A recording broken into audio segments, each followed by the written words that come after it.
지난 이야기. 여진과 화해 무드를 조성한 세조. 하지만 낭발 아한과의 갈등이 고조되며 마침내 여진 정벌을 단행하는데 1460년 8월에 이번에도 신숙주가 정벌군 총사령관이 됩니다. 세조가 사실 제일 성공한 게 집현전 학사 중에서 신숙주를 자기 사람으로 만든 거예요. 이 신숙주가 이제 군을 몰고 나가는데 입단 4로로 나눠가지고 낭발한 일족을 중심으로 모련이하고 올량압 근거지를 쑥대밭으로 만듭니다. 결국 신숙주의 여진 정벌이 있고 나니까 전체 여진족이 돌죠. 아, 지금 이 과정이 있었고 회령 쪽에서 신숙주가 여진 정보를 확 하고 나니까 봐, 우리는 결국 조선이 저렇게 쓸어버리는 사냥감이 될 거야 라고 이만주가 생각을 하게 되는 거군요. 그렇죠. 그렇게 되니까 조선은 분명히 예상하고 있었는데 여진족이 뭉쳐서 1467년에 올량압이 쳐요. 그러면서 세조는 때가 됐다라고 그렇죠. 생각하지 않았을까요? 그렇죠. 됐다. 15,000명의 대군을 동원해서 여진 정벌을 추진하는데 돌발 사고로 인해서 이 원정이 중지가 돼요. 네? 여진 정벌이 위기에 봉착하다. 더 중요한 사건이 터졌거든요. 무슨 사건이요? 여진을 점령하는 것보다 더 중요해? 외국 침입보다 더 무서운 사건이 터지죠. 가장 왕들이 싫어하는 사건. 영모! 그렇지. 영모가 아니죠. 이건 반란. 반란이 일어나요? 영모인데 이게 그냥 영모가 아니라 군사력을 동원한 반란이 일어나요. 쿠데타. 난이 일어나요? 그렇죠. 아니 근데 저는 진짜로 우리나라의 역사를 이거 토크멘터리 전쟁사를 통해 많이 배운다고 하잖아요. 근데 난이라고 하는 것들에 몇 가지 있었는데 저 대본을 보면서 이런 난이 있었어? 라고 저는 솔직히 생각했어요. 이 시의 난은 굉장히 큰 난이에요. 난인데. 네. 저는 기억이 하나도 없어요. 조선시대에 있었던 군사적 규모를 한 반란 중에서 동학농민전쟁 말고는 이게 규모가 제일 컸어요. 그리고 이제 전투씬도 제일 많아요. 아, 그래요? 그러니까 그리고 사실 이게 우발적으로 난 게 아니고 이미 지금까지 벌었던 사건하고 다 개연성이 있어요. 여러 가지 이유가 있는데 네. 여기가 이게 회령 쪽에서 나거든요. 아, 회령에서? 예, 그러니까 지금 세조가 강경책으로 나가서 회령 쪽 여진족을 밀어내고 이제 아예 저 그 배후까지 친다라고 싹 쓸어 가려고 하는데 분명히 세조는 여진족을 쓸었는데 갑자기 그 지역에 사는 조선인들이 반란을 일으킨 거예요. 이게 아마 세조가 절대 생각지 못했던 변수 같아요. 잡초를 친다고 막 쳤는데 벽까지 잘려나가서 벼들이 반란을 일으킨 거예요. 이시애의 난. 그럼 사람인가요? 이시애? 네, 사람. 이시애 씨입니까? 네, 이씨. 네. 네, 이번 편에는 이 씨가 되게 많네요. 그 유명한 사람마다 기자님하고 이름이 비슷하지. 그러니까요. 왜 그러지? 참 이상하네. 아니 근데 도대체 어떻게 해왔길래 갑자기 또 이 내부에서 난이 일어난 겁니까? 그러니까요. 이시에는 원래 그 정통 개국공신 집안 출신이에요. 아하. 태조 이성계가 요동정벌, 동령부 정벌이라고 요동에 들어간 적이 있었잖아요. 네. 그때 이제 어느 성에서 싸우는데 그 이원경이라는 고려 후손이 자기 부하를 거느리고 이성계에게 귀순합니다. 그 뒤로 이성계하고 같이 싸우면서 이성계 이야기 보면 좀 삼국지 비슷해가지고 어디 가서 훌륭한 부하를 만나면 평생 자기 곁에 두고 싸운다. 뭐 평생 전쟁을 했으니까 그렇게 여러 이게 스카우트한 사람들이 있어요. 중국인 장수도 있고 뭐 밭에서 일하다가 따라왔다는 사람도 있고 그런데 이원경 같은 경우는 거의 여진족 출신이었던 퉁두란, 이지란, 그다음에 이원경이 삼국지의 관우장비처럼 삼총사가 돼서 이성비를 따라다니던 사람이에요. 우리는 보통 퉁두란만 유명한데 그 다음이 이원경이죠. 그래서 회령에 정착을 해서 그 사람의 손자가 이시입니다. 그런데 이 손자 때가 되면 네. 원래 이성계가 조선을 건국하는데 정말 최고의 공은 그 동부면 사람들이 했잖아요. 네. 근데 사실 조선 정권은 못 들어왔거든요. 그냥 관료는 고려 때부터 있던 사람들이 하고 남쪽에서 과거급제 온 사람들이 하고 이분들은 이제 뒤로 다시 돌아갔지 함경도로. 네. 그래서 그냥 거기서 조용히 살아라.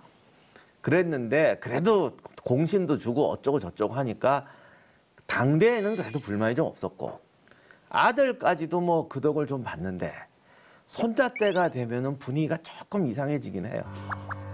이게 뭔가 이거 나 뭔가- 우리 할아버지가 만든 건데 여기를. 그렇죠. 나한테 대우가 왜 이래? 그런데 그 토호들을 수령으로 임명하는 게 아니잖아요. 네. 지붕 중앙에서 내려보내죠. 관료들이 오죠.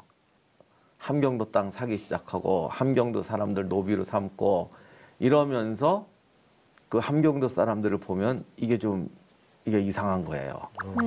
예를 들어 이 마을의 빌딩을 우리가 다 갖고 있었는데 갑자기 중앙에서 무슨 거대 기업이 들어오더니 100층짜리 건물 올려, 50층짜리 건물 올려. 이거 우리 갖고 있는 건물은 기자님 표현이하면 갑자기 개집되는 것 같고 뭐 이렇게 제가 어째 개집이라는 얘기를 했나요? 딱 잘 어울리는 단어.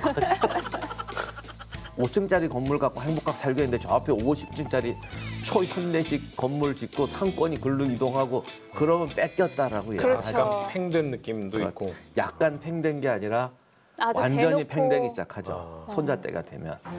세종 때하고 세조 때 3인전쟁이라는 거 있지 않습니까? 그 함경도 지방에를 이제 확거하기 위해서 주민들을 옮기는 거.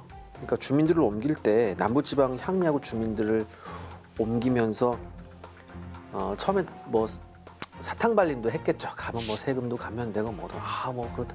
우리 새로운 시작을 해보자. 갔더니 영하 30도야. 아. 다 좋아. 근데 영하 30도야. 첫 번째 겨울 나면서 절반이 죽어나갑니다. 사실. 이런 상황에서 여기 대토였던 이시애가 요 기회를 한번 이용해서 한번 뒤집어 엎자 이런 생각을 했겠죠. 또 하필이면 또 그 지방 출신이 사실은 나라를 바꾼 인물이. 그러니까 불만들은 쌓여가는데 네. 그 방금 말씀드린 거 나라를 바꾼 사람들은 팽대된 거를 이제 체감하기 시작하고 네. 외지에서 온 사람들은 거기 토를 누가 따라요. 그렇죠.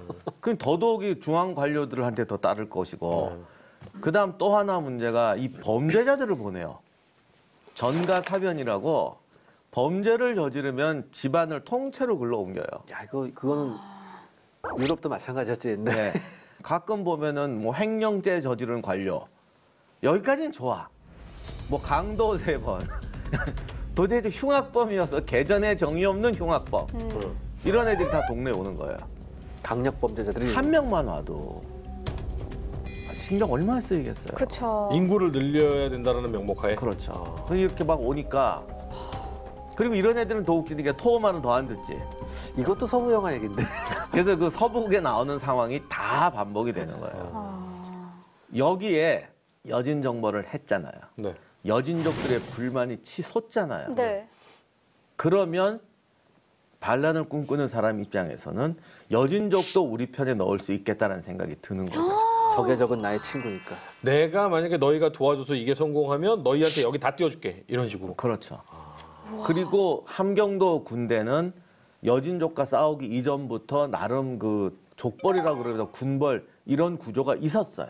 네. 이집트 3대 때 그런 조직이 있을 거잖아요. 네. 또 자기들끼리 사돈 맺고 더 이상 없어지. 이제 여기서 더 분해되면 우리는 녹는다 하면서 가진 살아남아 있는 조직과 분노한 사람들과 그것도 3인한 사람들도 그래요. 평소에는 좀 이렇게 주민들하고 이렇게 안 좋을 수 있지만 뭐 반란 일으킨다. 나 옛날에 저 강도 3번으로 지금 와 있다. 너 장군에 이거죠. 내 세상에 왔구나. 뭐 충분히 이럴 수 있잖아요.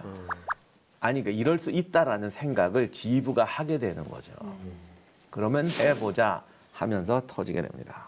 그러니까 이시애가 이때 대단히 절묘한 간교책을 씁니다. 쉽게 말해서 함경도의 그 절도사 강효문이 반란을 하고 있다라는 역정보를 중앙정부에 흘립니다. 그러니까 당연히 중앙정부에서는 강효문을 의심할 수밖에 없죠. 네. 그러면서 강효문 휘하에 있는 군대를 걷어들이거나 중앙군을 파견하지 않는 사태가 일어나요. 쉽게 말해서 함경도 일대에 중앙정부 군의 세력이 약해지게 만듭니다. 이러면서 충분히 힘이 약해졌다는 판단이 될 그 시기만을 기다리고 있었죠. 이 원래 반란이 제일 힘든 게 반란이 성공하려면 한 번 봉기할 때 규모가 있어서 뭔가를 성공을 해야 돼요. 그렇지. 뭐 도시 하나를 쉽게 말해서 왜 떨어뜨린다든지 뭐 이런 거 있잖아요. 왜 파죽지세로 밀고 그렇죠, 나가는 그렇죠. 근데 그렇게 하려면은 동시다발로 일어나야 돼서 네트워크가 커져야 돼요. 근데 네트워크가 커지면 반드시 누설이 돼요. 네. 그렇죠. 이게 딜레마예요. 세 사람만 모의 하면 셀 위험이 없는데 봉기할 때 15명밖에 안 나와. 가족 동원해봤자. 100집을 동원하려면 이게 셀 위험이 높죠. 그러니까 이게 이 시에 반란이 됐던 건 그 소위 말하는 동북면 네트워크가 이게 아직 작동을 하고 있는 데다가 이 불만이 큰 거예요. 그래서 정부에 보고를 흘렸는데 이게 갈 정도면 분명히 역 들어왔어요. 이거 좀 수상하다고. 근데 세조 스타일이 자기는 세조는 좀 뻔뻔하게 나는 평생 부하를 믿고 의심한 적이 없다. 맨날 그 말 잘하거든요. 근데 조금만 의심스러우면 갈아쳐요. 의심한 적이 없지만 의심을 하는 순간 갈아치운다. 뭐 그런 게 있어요. 그래서 그 군사령관이었던 강효문을 지방 순시에 그 군인을 동원 못하게 하고 얘를 견제하느라고 함경도 관찰사를 교체해가지고 가장 믿을 수 있던 신숙주의 아들 신면을 임명합니다. 이렇게 되니까 행정공백, 군대공백이 생긴 거예요. 그래서 그 틈에 이 시에는 그 네트워크를 통해서 병력을 일으켜서 요즘 말로 하면 도청을 습격해서 신면을 죽이죠. 근데 이제 이 시의 작전이 여기서 끝나지 않습니다. 일단은 강효문을 제껴야죠. 근데 이 강효문을 제끼는데 좀 어떻게 보면 좀 그 당하는 입장이 훨씬 바보 같은 상황이었습니다. 동생, 그러니까 이시의 동생이 이시합이라고 있었는데 이 이시합의 첩의 딸이 있었습니다. 이 산 이름이 산비인데 얘가 관계였어요. 얘를 강효문에 들여보냅니다. 수청을 들라고 해서. 아, 그 순시를 돌고 있는 강효문. 네, 그렇죠. 그런데 강효문도 여기서 당연히 이런 상황에서 강효문이 순시를 돌았으면 강효문으로서는 의심을 해봐야 됩니다. 사실. 내가 지금 왜 갑자기 중앙행정지에서 밀려나가지고 순시를 돌게 되었을까? 네. 그리고 여기서 신면은 죽었잖아요. 네. 그러니까 이건 동시다발로 생각이 많이 모르죠. 동시다발적으로. 예. 아무튼 이렇게 이제 시침을 들게 되고 이제 뭐 골아 떨어지죠, 이 사람이. 밤에 골아 떨어지자 이 산비가 몰래 문을 열어줍니다. 그리고 자객이 들어오죠. 이 자객이 들어서 그 찌르려는 찰나 그래도 나름 뭐 무장이라고 눈을 떠요. 그 눈을 떠서 도망을 갑니다. 살기를 느꼈고. 예, 도망을 가는데 훌러덩 벗고 뛰었으니까 멀리 못 갔겠죠. 당연히. 훌렁 벗고 뛰었으면 빠른 거 아닙니까? 그러니까 바로 자객한테 죽어요. 여기서. 이렇게 되고 나서 강효문의 시체에 목을 표시를 해가지고 나무에 매답니다. 그래서 그와 동시에 순찰을 돌던 같이 순찰을 돌려 나왔던 강효문의 일행들도 모두 죽임을 당하죠. 그러니까 지금 여기는 무정부 상태다라고 네. 확실히 이제 효시를 한 거예요. 무정부 상태라기보다는 이제부터는 내가 접수한다 이런 뜻이겠죠. 그래서 군사령관인 강효문을 제거한 다음에 그 함경도 고을에 경문을 보내요. 그러니까 유향소라고 이제 마을 향리 토호들 사무소죠. 거기 보내서 일어나라 여러분 뭐 이렇게 돼서 함경도 21개 군현과 군사기지 중에서 7개를 제외한 나머지가 전부 반란에 동조합니다. 와, 엄청난 정도의 규모가 된 것인데 그렇죠. 이러면 정부는 난리가 났겠네요. 근데 중요한 건 뭐냐면 강효문이 가지고 있었던 병력 동원 증명서를 이시애가 가지고 있었어요. 그걸 이시가 갖고 있다고 그걸로 동원을 할 수 있는 근데 거예요? 왜냐하면 그게 없으면 예, 군대에서는 이게 도에는 관찰사가 있고 절도사가 있는데 네. 그 두 사람이 이렇게 합의하지 않으면 군대를 동원할 수가 없어요. 이런 비상사태에도요? 그러니까 조선이 그리고 중요한 게 뭐냐면은 이때 당시 조선군에서 가장 중요한 게 증이에요. 증이 있으면 다 되는 거예요. 그래서 이 증을 내니까 당연히 허준 씨 말대로 당시에 신임 관찰사 신면은 의심했죠. 당연히 이거 아닌 거 알죠. 그러면서도 어쩔 수 없이 군대를 동원했었어야 돼요. 우와, 그러면은 이걸 알고 있었다는 거잖아요. 네. 애초부터. 그래도 증이 더 중요한 거지. 왜냐하면 조선 뭐 고려도 마찬가지 특히 조선 같은 건 이게 낙관 하나 딱 찍히면 이게 모든 게 끝나는 거예요. 그리고 군대를 동원하고 그리고 본인은 살해당하고. 오늘날 도청 관찰사형은 함흥에 있었는데 신면은 자기 경호원은 있지만 지역의 병력 동원 발병을 못 하는 거예요. 절도사 증명서가 없으니까. 그래서 함흥에 고립돼 있다가 거기서 죽어요. 살해당하죠. 반군이 쳐들어와서. 이렇게 돼서 관찰사와 절도사가 다 사라져요. 완벽하게 이시의 소나귀에 들어갔네요. 우와. 그리고는 아주 우스운 보고서를 올리죠. 강효문하고 신면이 반란을 일으키려고 해서 제가 죽이고 지금 여기 저기 접수했습니다. 뭐 이렇게. 정부는- 신면이면 지금 그 세조가 가장 신이 많은 신숙주의 아들인데 그렇죠. 그것도 믿어서 보낸 건데 반란을 일으켰다는 보고서를 올렸다고요? 근데 이 웃기는 게 아까 절대 나는 의심한 적이 없다라는 우리 세조한테 또 뭐라고 보내냐면 얘네 둘을 죽이고 보니까 한명회하고 신숙주가 내통을 했더라. 불에 있는 대경을 신면의 제거하더니 아버지 신숙주가 반란을 일으키 해서 제가 죽였습니다라고 해요. 지금 세조의 양팔이잖아요. 그렇죠. 그랬더니 이 천하의 의리의 사나이 세조가 정말 한명희하고 신숙주라면 진짜 평생 동지잖아요. 그렇죠. 잠깐 가게 집에 좀 가 있어라. 그런 다음에 세조는 이런 것 같아요. 나는 평생 신하를 의심한 적은 없다. 그러나 나한테 손해보는 짓도 절대 못한다. 내가 왜 내가 너희를 위해서 모험을 해야 돼? 이런 거예요. 죽이지 않는 걸 고맙게 여겨. 그래서 집에 가서 근신. 이 바람에 중앙정부의 대응이 늦어져요. 심지어 이제 감금을 하고 아들까지도 감금을 하거든요. 또 근데 이제 내시를 보내가지고 감금 생활을 잘 하고 있는지 감시까지 시키고 그래요. 진짜로 의심한 거네요. 원래 그 권력이란 건 부자지간에도 공유할 수 없는 건데. 그거야 그거는 그럴 수 부자지간이 있지만. 제일 위험한 거고. 예, 와, 여지껏 역사를. 근데 왜냐하면 세조는 쿠데타로서 정권을 잡은 사람이잖아요. 근데 누가 또 여기서 반란이 일으킬지 이 모르니까. 그러니까 반란에 대단히 신경질적인 반응을 보였을 것 같아요. 그래도요. 어떻게 이렇게 속속들이 다 마치 뭐 이시애가 이미 뭐 미래를 다 보고 왔다라는 것처럼 촉촉촉촉 진행해. 어떻게 보면 세조의 성격을 잘 아는 거죠. 이게 세조는 좀 자기 도취증이 있어요. 나 이렇게 위대해 그러냐 남이 보면 더 쉬운 거야. 소위 이걸 우리 속된 말로 잡벅이라고 그러는데 자기 자랑을 많이 하지 말라는 게 리더가 자기 자랑을 많이 하지 말라는 게 모르는 사람은 자기 자랑을 많이 하면 거부감이 든다고 생각하는데요. 자기 자랑을 많이 하면 밑에 사람이 그 사람을 간파하기가 쉬워져요. 쉬운 거죠.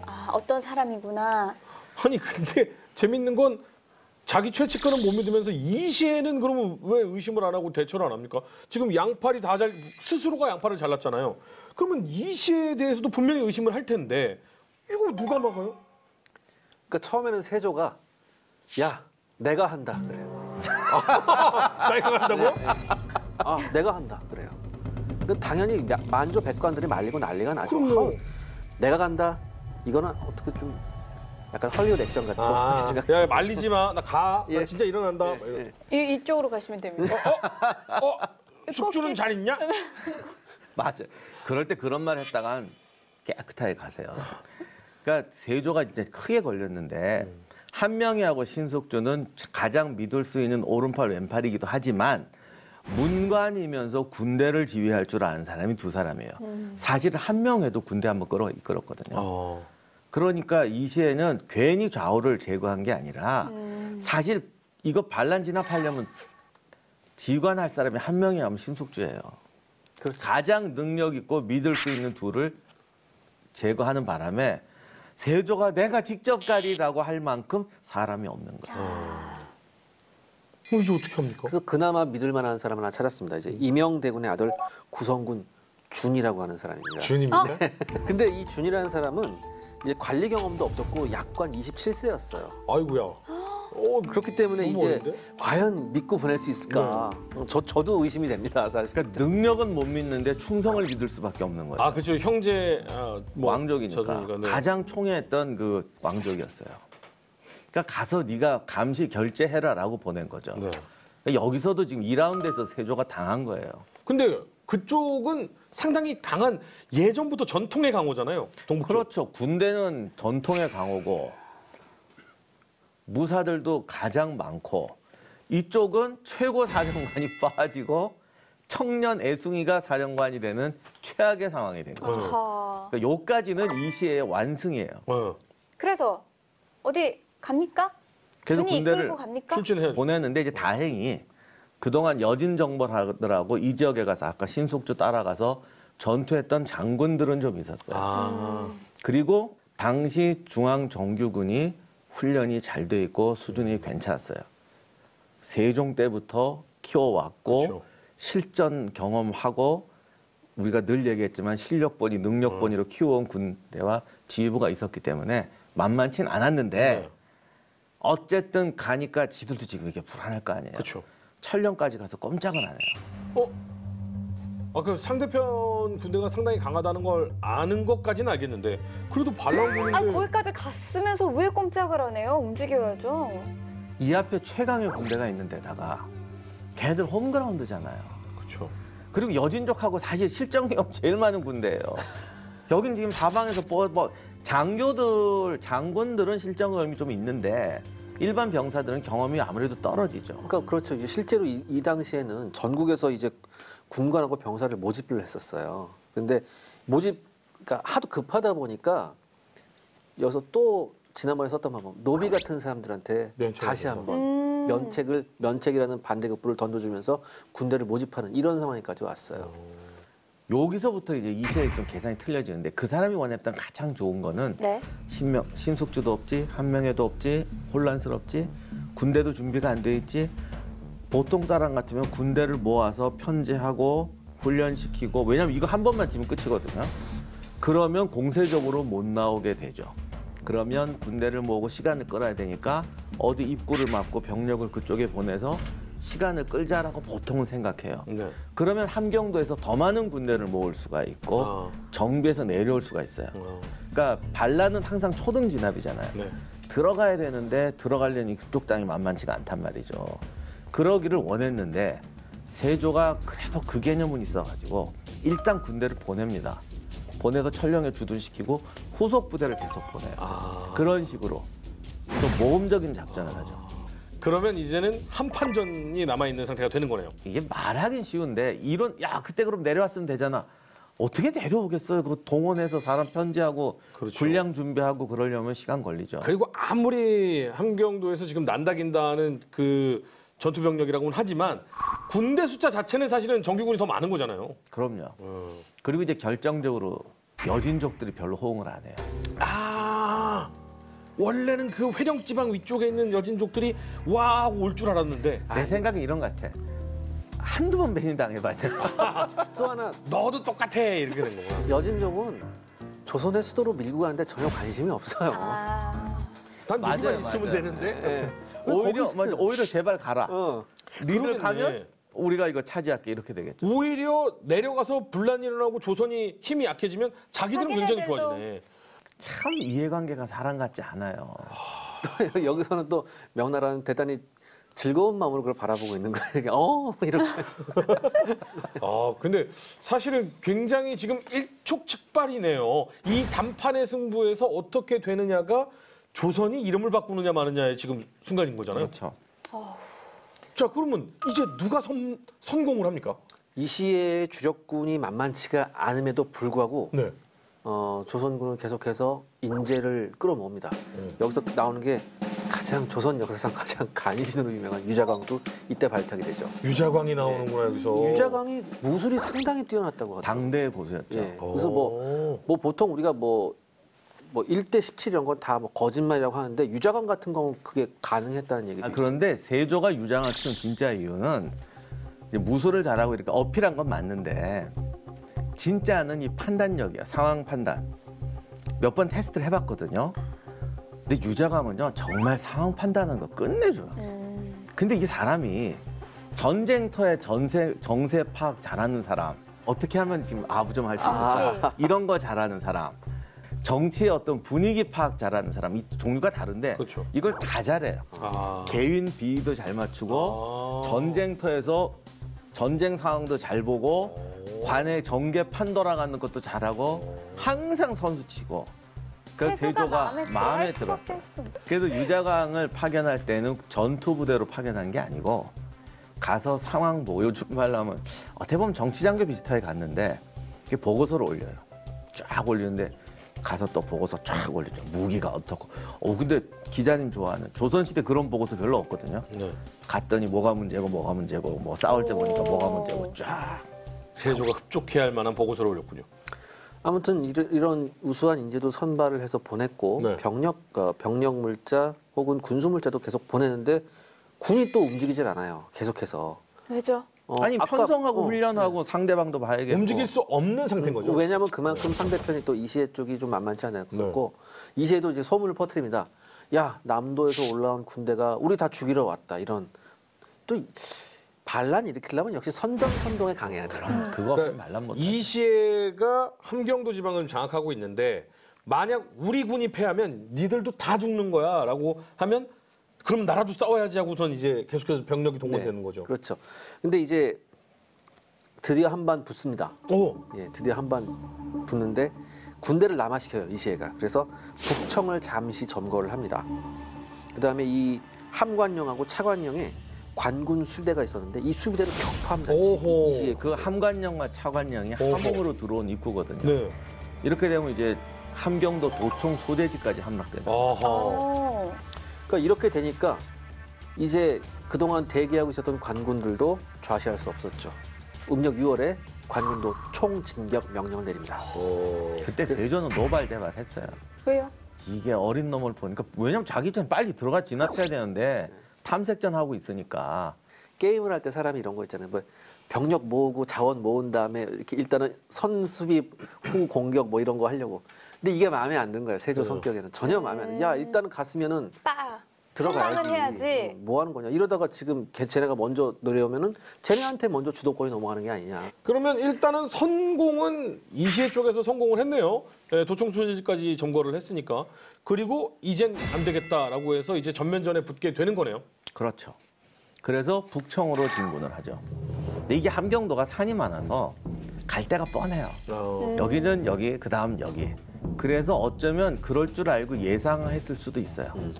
함흥에서 슬쩍 찌르면 얘들이 나올 거다. 그러면 그 다음 북청이다. 여기서 병력을 모아 공격하자라고 작전을 짰던 것 같아요. 이시해가. 네, 그래서 관군이 북청에 들어오면 밤에 공격해서 승부를 낸다라고 준비를 단단히 하고 오. 있었죠. 꽤나 작전이 좋아요. 네, 여기에 이제 관군이 북청에 들어가게 됩니다. 이 구성군 준이 네. 잘한 것 중에 하나가 네. 본인이 아무것도 모르잖아요. 네. 그래서 보니까 가능하면 장군들을 토론을 시키고 자기는 결제만 한 거예요. 그렇죠. 맡길 줄 알아야죠. 그렇죠. 맡길 줄 아는 게 아니라 안 맡길 수가 없는 상황인 거죠. 근데 때로는 이런 경우가 오히려 잘 될 수도 있어요. 네. 왜냐하면 부하들이 유능하면. 그렇죠. 그런데 이 부하들이 과거에 신숙주 따라서 여진 전투에 다 참전했던 장군들이에요. 그렇죠. 그리고 아무튼 세조는 군인들을 실력번외로 뽑아놨어요. 네. 그래서 여기서 이제 자기들끼리 그냥 이게 되나 봐. 전략 짤 때는 저 사람 말 듣자. 뭐 이런 식으로 회의를 하는데 나중에 마지막 여진 정벌을 지휘하게 되는 허종이라는 장군이 있어요. 이 허종은 좀 이렇게 통치력이 있는 장군이어가지고 지금 우리가 지금 여기를 진압을 하려면 민심을 얻어야 되는데 군대가 민가에 주둔을 하면 가뜩이나 지금 반란군 진압한다고 들어왔는데 그럼 이 또 병사들이 통제가 안 되잖아요. 그럼요. 이래서 민심이 이바다면 끝이다. 이거 소문나면 반군 2배로 군다. 그래서 내가에 주둔하자고 그럽니다. 그러면 이게 또 아까 기자님 말씀하신 다 죽인다는 그 소문 딱 깔아놨는데 군대거든 민가에 들어가지도 않고 내가에서 진치고 자기들끼리 텐트에서 자고 밥 해 먹었다 그러면 소문 날 거 아니에요. 그러면 야 민가들 다친 다음에 저렇게 잘 보존해주고 그렇죠. 대우해줬다는데 이런 소문이. 그렇죠. 그랬더니 또 강손이라는 장군이 네. 지금 전시 아니냐. 내가에 진을 치면 야지에서 저기 습격하면 우린 끝이다. 근데 이게 정확한 설명이었던 거예요. 왜? 이 시에는 이미 공격을 준비하고 있었거든요. 여기서 승부를 걸려고. 그래서 안 된다. 그래서 북청 관하 쪽으로 들어가서 근데 거기가 되게 넓었대네요. 네. 그리고 병사들을 강제로 동원해서 당장 목책을 두르게 합니다. 그 목책이 얘기 들어보니까 경복궁만큼 넓었대요. 와. 다시 말하면 민가 헐었다는 얘기죠. 그렇죠. 지금 산에서 나무를 그 갖고 와서 부자재를 어디서 온 하겠어요. 거예요? 참 조선실록에 이런 걸 안 써요. 안 쓰지. 이게 절대 거짓말하려고 안 쓰는 게 아니라 이거는 썼다가 나중에 악용된다고 해서 안 쓰는 거예요. 이건 제가 맹세코 얘기했는데 이게 진리예요. 역사 왜곡이 아니고 이런 문제가 있어요. 전시에 민가를 털어도 된다라는 선례는 남기지 마라. 그렇지. 그런 거 안 남겨도 유능한 장군은 그렇게 알아서 한다 이런 게 있는 거죠.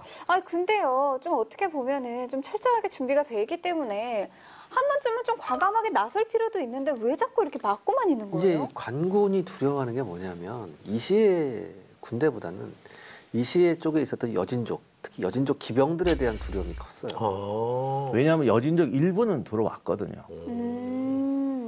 그리고 제일 문제가 관군은 실전 경험이 없다는 거예요.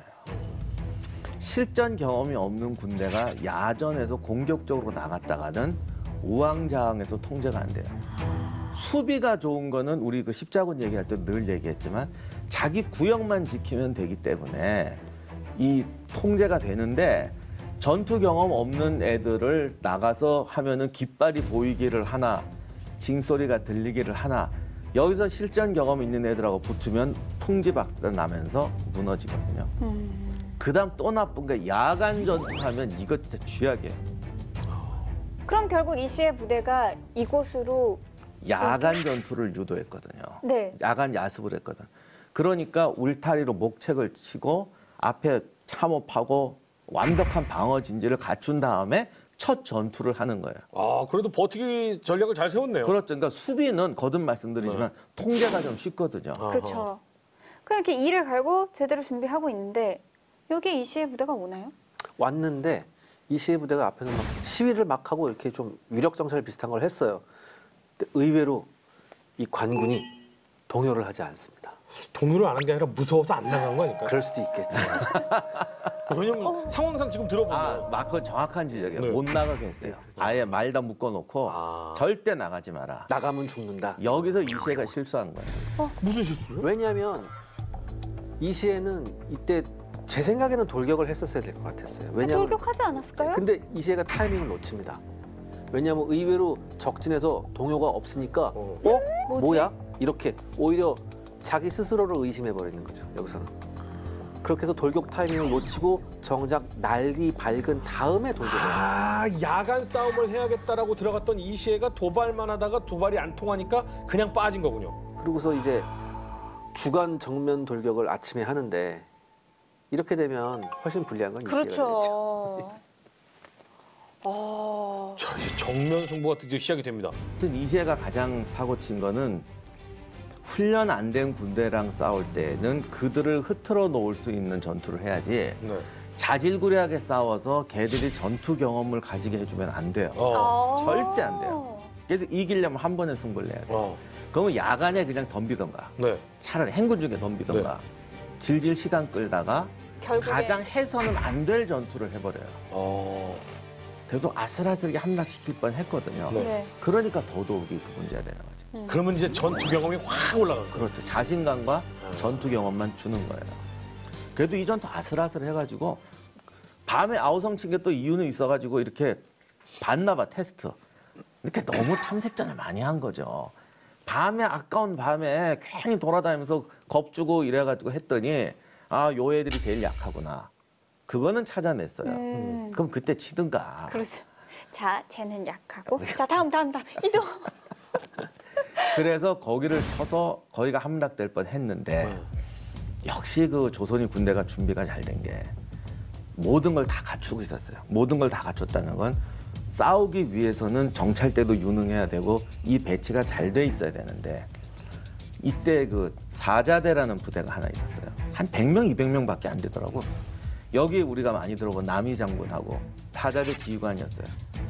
거기가 함락되려고 그러니까 이 100명인가 200명 되는 돌격대를 들고 돌입해가지고 싹 해결을 합니다. 그만큼 준비가 잘 돼 있었던 거죠. 체제적으로는. 훈련만 안 돼 있어 경험만 없었는데 이시애가 완벽하게 도와준 거예요. 뭐 했어요? 아니, 뭐, 다 장군들이 했습니다, 뭐. 그리고 구성군 주는 전투에 개입을 안 하는 거죠. 맡겨요, 철저하게. 이때 남이가 스타돼요. 또 그 100명 돌격대 이거 한번 또 멋있게 싸워줘야 되잖아요. 느낌 있어요. 그래서 화살이 막 꽂혔대는데 이야. 갑옷에 7대를 맞았대. 막 깔깔 웃으면서 뽑지도 않고 안 뽑았다는 건 봤지 이거죠. 나 봤지. 안 아파 솔직히. 그게 뚫고 안으로 들어온 게 아니라 여기에 박혀 있는 거지, 그냥. 만약에 뚫고 들어서 뭐 난리 나요. 하나만 맞아도 아이, 남이 장군이신데요. 본인이 한번 맞아보시더라니까. 어찌됐든 남이 장군이 이런 모습을 보여주면서 이 아군의 경험치와 사기는 하늘을 찔렀겠네요. 남이와 이숙기의 이 사자대는 그야말로 스타가 됩니다. 그러면 여기에서는 이제 별일 없는 거죠? 그러니까 이시해군이 일단 돌아가니까 이제 강수는 여기서 이 기회에 북청을 사수하자. 이렇게 결심을 합니다. 네. 그래서 도총사 준한테 다시 한번 물자와 병력 지원을 요청을 합니다. 근데 역시 이시해는 선전선동의 대가입니다. 자신의 실수를 깨닫고서 이제 여기서 모략을 써요. 일단은 이시해가 잘하는 거. 일단은 거짓 정보 같은 걸 막 흘려요. 뭐냐면은 다시 이시해군이 3.17 식량을 가져와서 북청을 다시 공략한다더라. 이러한 소문을 냅니다. 그러니까 동시에 이시해군이 북청을 우회해서 그다음에 준이 있었던 네. 거기를 공격한다라는 이런 역정보까지 또 흘려요. 이렇게 되니까 강순 입장에서는 아 내가 여기에 사수에 전념하다가는 후방에 있는 준의 부대가 괴멸될 수도 있겠구나. 본대가 위험하다. 예. 그래서 여기서 후퇴를 해요. 아이고. 그러니까 이 시에는 전투보다는 전략, 이 작전 이런 거가 진짜 아주 그냥. 그것도 그거지만 그만큼 관군이 함경도 군대를 무서워했다는 거예요. 그러니까 제가 볼 때는 이게 북청 첫 번 전투가 결정적인 요인이었어요. 이게 참 사람이 생각하는 거하고 행동이 다른데 작전은 좋아. 분명히 제일 강한 군대가 올 거 아니에요. 그러면 이거를 가장 유리한 장소에서 없애버리면 완전 사기는 돋고 관군은 가뜩이나 함경도군을 무서워하고 있으니까 이거 완전 전세 끝난다. 이 판단까지 좋았는데 그렇게 해서 올인을 해야 되거든요. 사실 반군의 약점은 믿을 수 있는 군대가 얼마 없어요. 어차피 연합군이잖아요. 그렇죠. 이 반군의 제일 문제는 이거예요. 예를 들면 A라는 사람이 주동자다. 자기 친위 병력은 1000명이다. 동조에서 10,000명은 모았어요. 자, 나가 싸우자고 자기 주력 부대를 갖고 싸웠더니 100명 남았어요. 그럼 그 다음에 어떻게 되겠어요? 그냥 뭐 분명히 옆에 있는 모른 척. 애가 또 차지해요. 지금 이쪽은 전혀 못 믿거든. 그러니까 자기 부하를 아껴야 돼. 그러다 보니까 희생을 적게 하고 승부를 내려고 하니까 승부처에서 소심해지는 거예요. 하여튼 여기서 강순이 바보짓이란 바보짓은 다 합니다. 이 소문을 듣고 당황해서 후퇴를 하는데 거의 한 5, 6만 석에 달하는 군량을 버려놓고 도망을 가요. 네. 너무 급하게 도망간 나머지. 만약에 가져가지 못할 정도면 불이라도 지르든가 적이 사용하지 못하게. 곧 돌아온다고 생각한 거 그 너무 낙관적인 생각이고. 아니면 강순도 이시해랑 내통한 거 아니에요? 그러니까 이때 상황을 보면 누가 누구 편인지 믿지 못할 상황이 많아요. 그러니까요. 사실. 그래서 그런데 이시에도 그 전략에서 그 대거 실수를 한다고. 뭐요? 그렇게 도망갔는데 그 뒤로도 계속 게릴라 작전, 선동 이런 것만 하거든요. 그러니까 관군이 알아요. 아, 이제 보니 얘들 없구나. 허수구나. 근데 아무리 그렇다 하더라도 지금 북청을 버리고 수만석의 군량미까지 놔두고 그 준을 구하겠다고 지금 이 강순이 빠졌단 말이죠. 그러면 함경도군은 그 북청에 들어가서 그 군량을 낼름 먹고 이제 힘을 더 키워서 공격할 수 있는 빌미가 그렇죠. 됐잖아요. 그런데 바로 총공세를 못하고 계속 게릴라전하고 작전 쓰고 내통하고 이래요. 그 뒤에도 전면전을 하지 않는군요. 그렇죠. 그러니까 그 맛이 들린 거야 그런 거에. 쉽게 말해서. 그러니까 그 다음쯤에는 병력이 없애도록 허세라도 해야 되는데 계속 교묘한 작전만 쓰니까 관군도 아는 거예요. 이제 보니 이거 허세구만. 그래서 그 기록에는 그쪽 향리가 하나 잡혀서 불었다고 그러는데 나도 옛날에 책 쓸 땐 그냥 그렇게 썼는데 나중에 생각해보면 이 정보 다 들어오거든요. 결국 어느 게 진짜냐고 믿는 게 중요해요. 그렇죠. 근데 하는 걸 보니 이게 맞는 것 같잖아요. 너무 잔머리를 많이 써. 야, 그럼 공격해도 되겠다. 그래서 밀고 올라가게 됩니다. 관군이 오히려 밀고 올라가는군요. 그러니까 완전 타이밍을 잘못 쓴 거예요. 그러니까 충분히 대비하고 마음을 다잡은 후에 북벌을 시작할 수 있는 빌미를 이시해가 시간을 줘버렸네. 그렇죠. 그래서 이제 움직이나요? 그렇죠. 관군이 올라가니까 거꾸로 이제 이시해가 어쨌든 그쪽 토박이니까 불사. 만영이라고 아마 그 마온영 산맥인 것 같은데 그쪽 산에다가 저기 병력을 배치하고 최후의 결전을 준비를 합니다. 그러면 이제 어느 정도 병력이 맡아들게 됩니까? 일단 거의 한 5천이 넘는 군사가 이제 관군에 준비됩니다. 관군은 총 3개 군으로 나눠서 공격을 하게 되는데 각 군의 총통 부대가 수백 명씩 정도 총통군이. 존재했습니다. 예. 그러니까 여기서 총통은 일반적인 뭐 화포뿐만 아니라 우리 조선 역사에서 우리가 뭐 화포 무게 끝판왕하면 왜 신기전 나오지 않습니까? 신기전. 여기서 신기전도 동원이 됩니다. 양쪽 군대가 서로 봉우리에 대체를 했대요. 서로 공격하기 힘들게. 그래서 뭐 이렇게 싸우는데 치열하게 싸우는데 승부가 잘 안 났다네. 그래도 관군이 계속 밀어붙이니까 이시해군이 사기가 좀 떨어졌대요. 야 이거 세네. 이거 어떡하지? 이 타이밍에 우공의 화차를 끌고 가서 쏩니다. 그게 몇 발이 맞았는지 아무도 모릅니다. 그러나 중요한 건 그 화차 공격이 먹혀가지고 이시해군이 도주하기 시작해요. 그걸 보고 우공 부대가 산으로 기어 올라가기 시작하죠. 이걸 보고 다른 군대들이 돌진합니다. 여기서 이시의 말령 방어선이 무너지고 말령 전투가 패배로 끝나게 됩니다. 그리고 여기에 또 하나 특공 작전이 어유서라는 장군이 그 당시 위장복을 어떻게 만드는지 모르겠어요. 하여간 위장복까지 만들어가지고 뒤쪽 절벽으로 기어 올라가요. 그러니까 이런 여러 가지가 겹쳐요. 조선은 이 작전 설명이 시간이 없어요. 그래서 이러했다 그러는데 이 순서를 알 수가 없어요. 어느 게 먼저인지. 근데 대략 이제 상황 갖고 짐작을 해보면 전투가 팽팽하게 그 체력전으로 가다가 해저물 쪽에 어디서가 뒤로 끌고 올라가서 산봉우리 하나를 뒤에서 기습해서 점령하고 막 공요할 때 그걸 보고 우공의 화차 부대를 전진시켜서 갈기고 그리고 무너지고 돌격하고 이렇게 될 것 같아요. 아니 근데 그래서 이시해는 어떻게 되나요? 현자에서 도망치죠. 아, 도망쳐요. 그리고 뭐 이제 부하들, 유력 장군들이 막 도망치는데 이렇게 딱 깨지면 아까 여신족처럼 순식간에 이제 숨어있던 조선 지지파라든가 아니면 배신자들이 등장해서 막 잡죠. 그래서 대부분 다 잡혀요.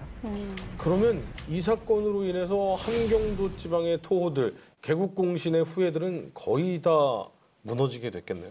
물론 그 중에서 조선 정부에 충성한 사람들도 있어요. 아까 7개 지역. 뭐 그 지역에 숨어 있었던 사람도 있었겠죠.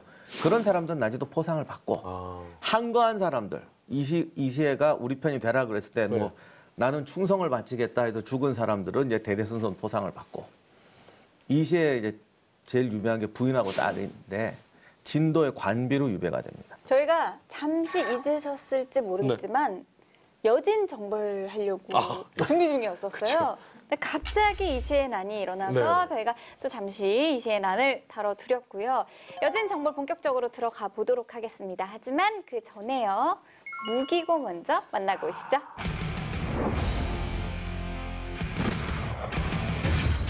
무기고에 오신 걸 환영합니다. 이제 여진에 대한 계속된 정벌이 시작될 텐데요. 오늘은 조선 초기의 화약무기와 방어구에 대해 알아보겠습니다.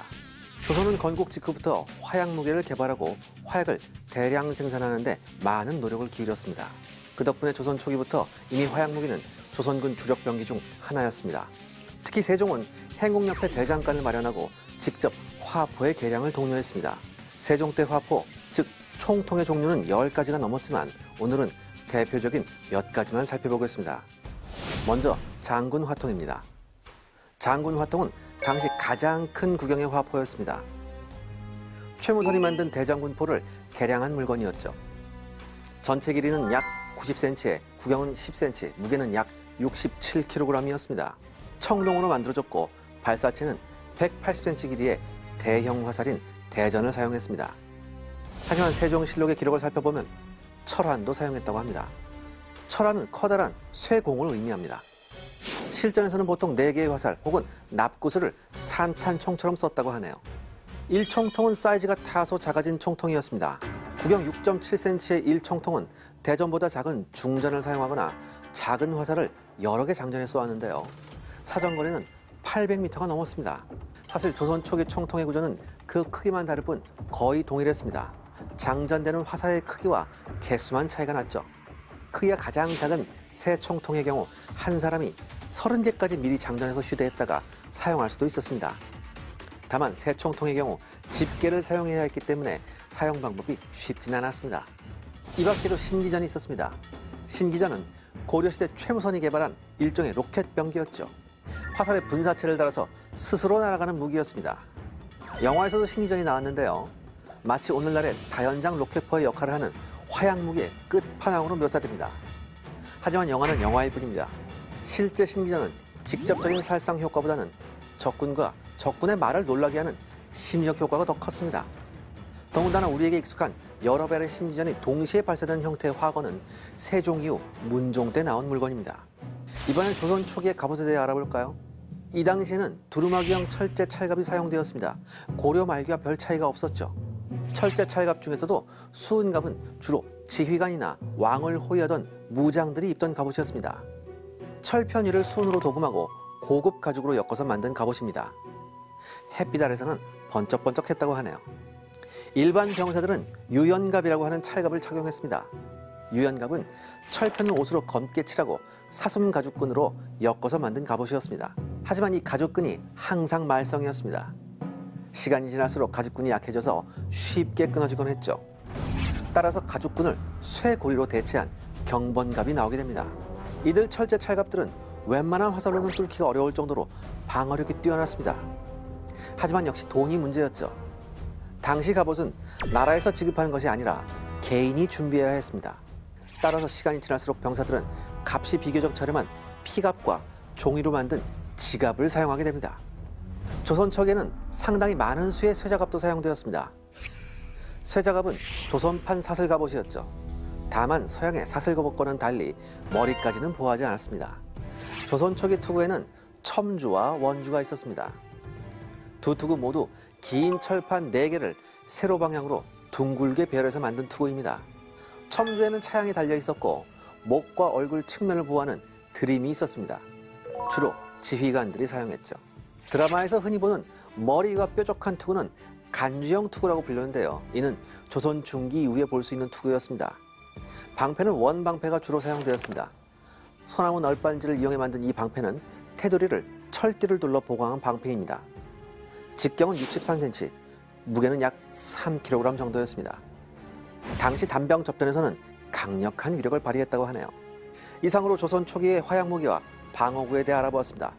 조선 초기의 무기들은 여진 정벌에 어떤 활약을 했을까요? 그 역사의 현장으로 함께 가보시죠. 다음 이야기. 유럽을 뒤흔든 종교 개혁. 유럽의 판세는 부교와 신교의 대립이라는 첨예한 갈등 구조 속에 혼돈 속으로 빠져드는데, 그리고 이권을 차지하기 위해 서국들이 움직이며 경제적, 사회적 갈등이 복잡하게 되얽혀 전 유럽이 개입되는 전쟁이 시작된다. 유럽의 전쟁사.